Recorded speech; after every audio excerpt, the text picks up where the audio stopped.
Hello，大家好，歡迎嚟到法星社，我係 Jackie。我係 Cardia，上集講咗五行嘅基礎認識，今集我哋就講十天干。Jackie 啊，你可唔可以同大家講解下咩叫做天干？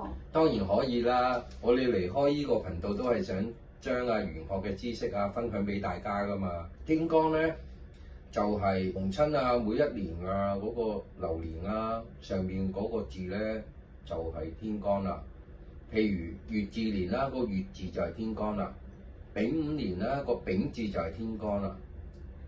除咗人哋講流年流月而每一個月、每一日，甚至乎每個時辰都有佢所屬嘅天干啊。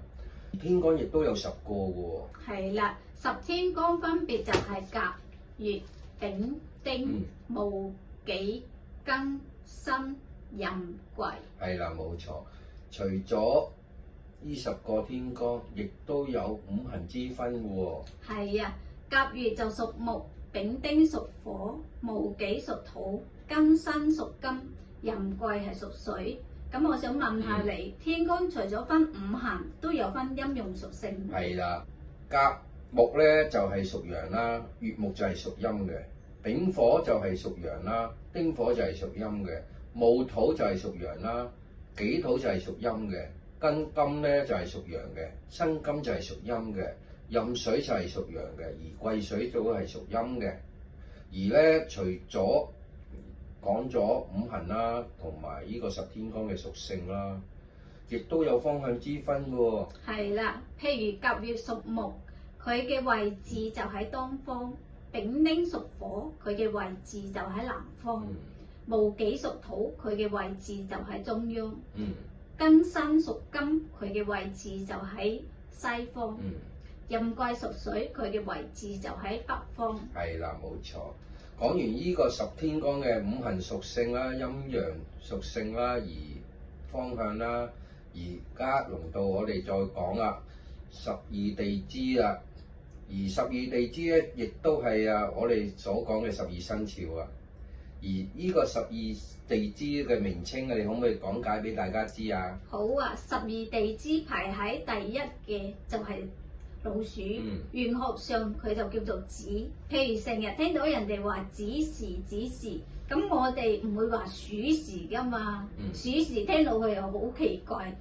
子時就係每日嘅第一個時辰，鼠就叫做子，丑就叫做牛，虎就叫做人，兔就叫做卯，龍就叫做辰，蛇就叫做巳，馬就叫做午，羊就叫做未，馬騮仔叫做申，雞叫做酉，狗就叫做戌，豬就叫做亥。係啦，講得冇錯。而咧，除咗12生肖嗰個玄學嘅正確名稱之餘咧，亦都每一日有12時辰喎，而都係由子時開始講先啦。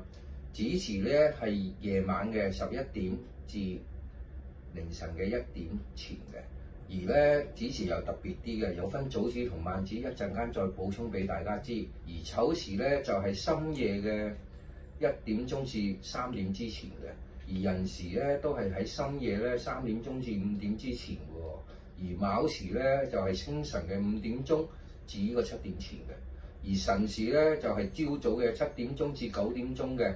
而呢個巳時咧就係早上嘅9點鐘至11點前嘅，而呢個午時咧就係中午嘅11點至1點前嘅，而呢個未時咧就係下午嘅1點鐘至3點之前嘅，而呢個辰時咧就係3點鐘至呢個5點之前嘅，而酉時咧就係喺黃昏嘅5點鐘至呢個7點之前嘅。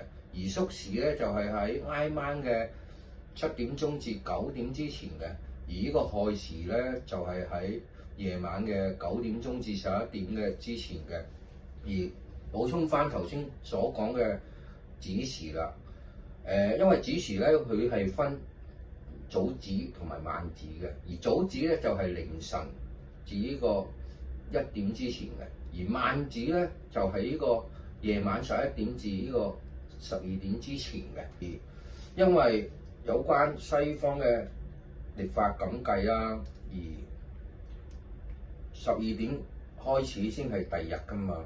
而如果你係啱啱好就係夜晚11點半出生嘅話咧，咁樣如果按照翻西方嘅講法咧，你係都係計翻當日嘅喎。如果係農曆嘅咁計咧，就係你11點半出生嘅，就係計下一日嘅日子㗎啦。所以咧，你哋要分辨到就係早子同晚子，而唔好計錯時間啦。除咗講完呢個12時辰啦，呢個12地支亦都有五行之分嘅喎。係啦，咁我就同大家講解下，俾阿 Jackie 唞一唞。咁我都係跟翻子開始講先啦。子就係屬水，丑係屬土，寅係屬木，卯係屬木，辰係屬土，巳係屬火，午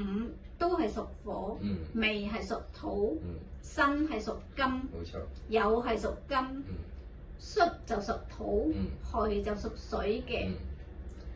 12地支都有翻陰陽嘅喎。Jackie 你同大家講解下。好啊，而呢個子啦、寅啦、辰啦、午啦、申啦、戌啦就係屬陽性嘅，而呢個丑啦、卯啦、巳啦、未啦、酉啦、亥啦就係屬陰性嘅。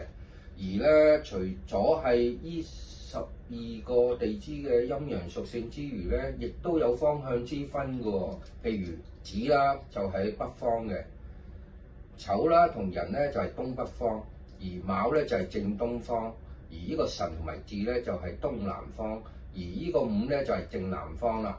呢個申同埋未咧就係呢個西南方啦，而呢個酉咧就係西方啦，而呢個戌同埋亥咧就係西北方啦。好啦，時間差唔多，今日我哋就講咗10天干同埋12地支嘅基本認識。如果你哋有咩問題或者有咩意見，可以喺留言板或者討論區或者私聊俾我哋，等我哋逐一解答你嘅問題。最重要嘅係記得訂閱或者俾個 like 支持下我哋，多謝大家。多謝大家，拜拜。